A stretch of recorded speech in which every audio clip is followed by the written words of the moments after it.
INA Podcast.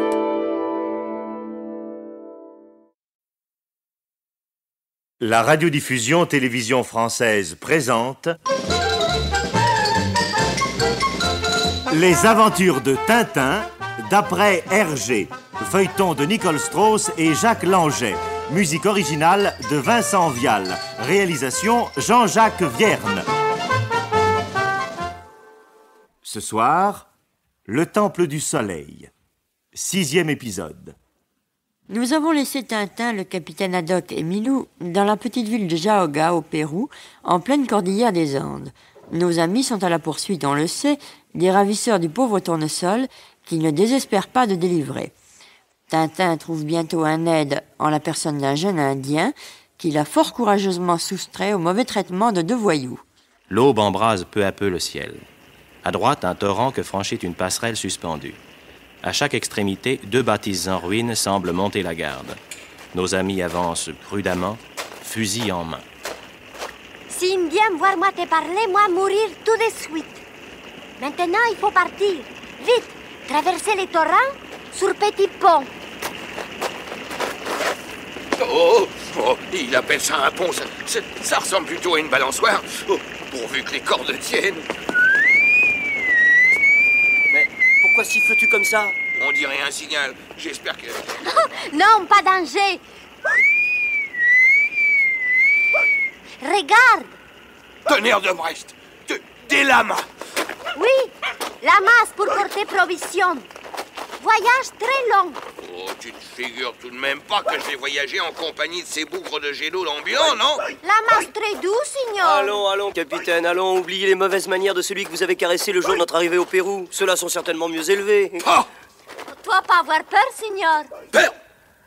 Moi? Oh, peur de ces espèces d'imitations de chameaux? Oh, il me suffira de les regarder une seule fois dans le blanc des yeux pour qu'ils soient matés à tout jamais. Mais oui, capitaine, mais oui. Comme ça, regardez. Et Haddock, sûr de l'efficacité de son fluide, s'avance vers le premier lama en le fixant dans les yeux. L'air terrible. Le poing sur la hanche, il s'approche encore, plus près.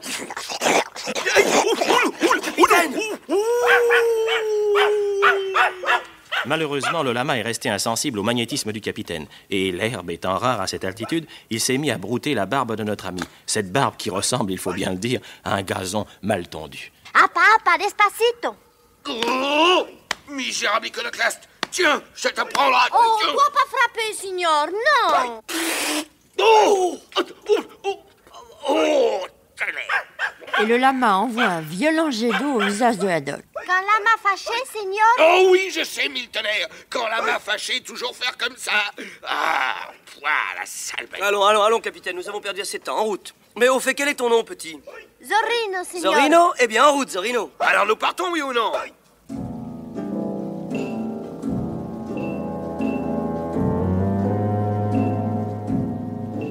La petite caravane se met en marche.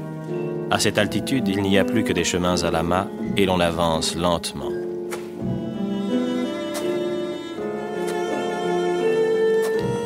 Toute la journée, nos amis longent des précipices, contournent des éboulis de roches, franchissent des crevasses, toujours derrière le petit Zorrino, qui leur apprend beaucoup de choses.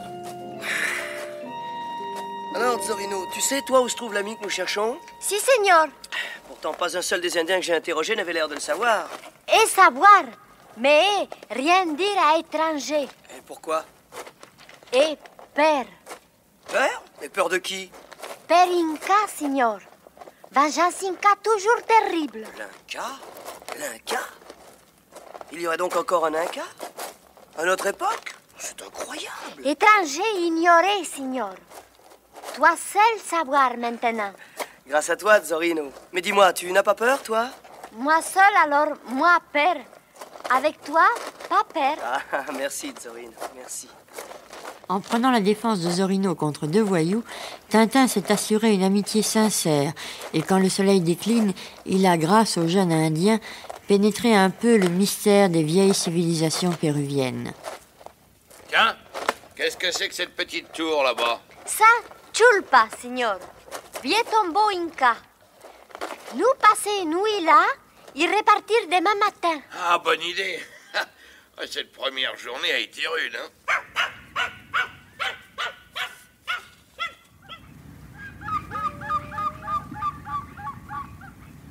C'est bientôt le crépuscule. Tout le monde s'installe pour la nuit, sans négliger les précautions élémentaires. Je prendrai la première garde. Puis vers minuit, je vous réveillerai et vous prendrez ma place.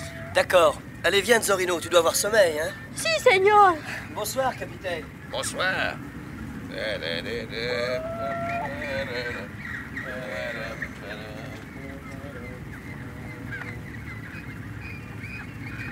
Bonne garde, capitaine. Et n'oubliez pas de me réveiller, hein? Sois tranquille, fiston. Dormez bien tous les deux. Merci. La nuit est venue maintenant. Bientôt une lune toute ronde monte dans le ciel, éclairant les sommets. Les rochers se découpent en ombres inquiétantes.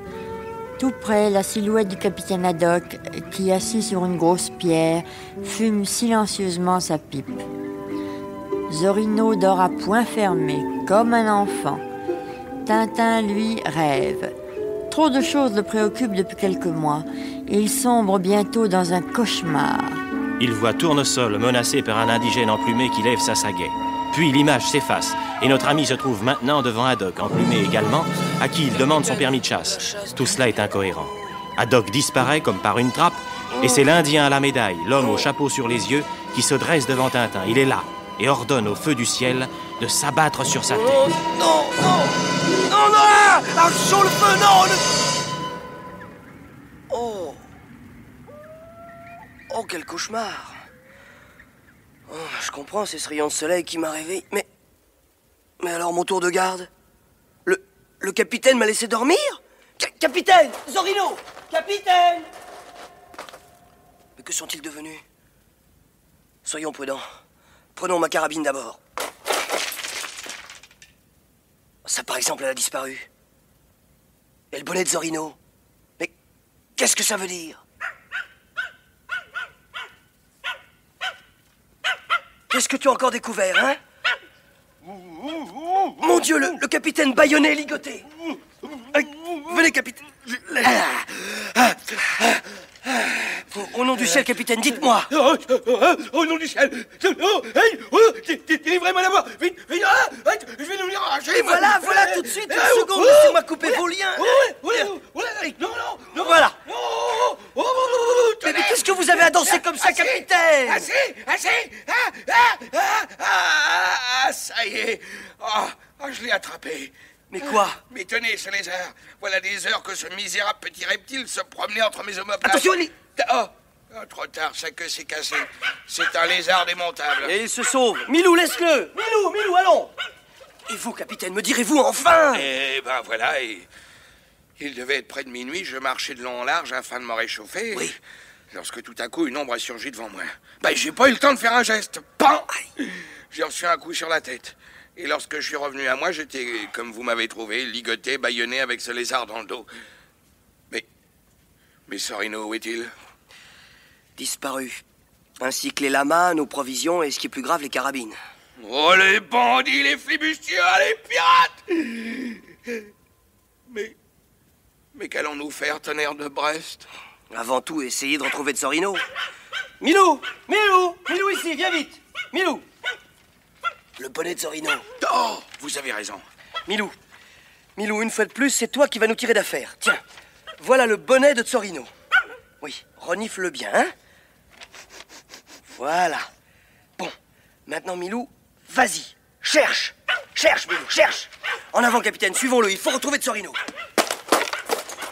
Je vous suis. Mais vous parlez d'un macadam? Tant pis. Rien que des pierres roulantes. Ça fait rien, trop de vies sont en jeu. Venez, capitaine. Oh, tas de pirates. Gardez-vous, le capitaine Haddock a le vent en poupe.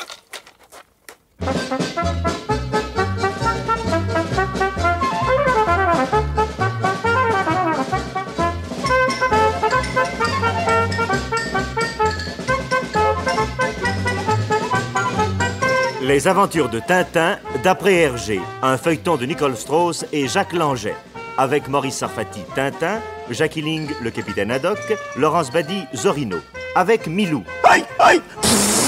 Prise de son, Jean Jusforgue. Bruitage et effets sonores, Joé Noël. Assistante, Michel Pietri. Musique originale de Vincent Vial. Réalisation, Jean-Jacques Vierne.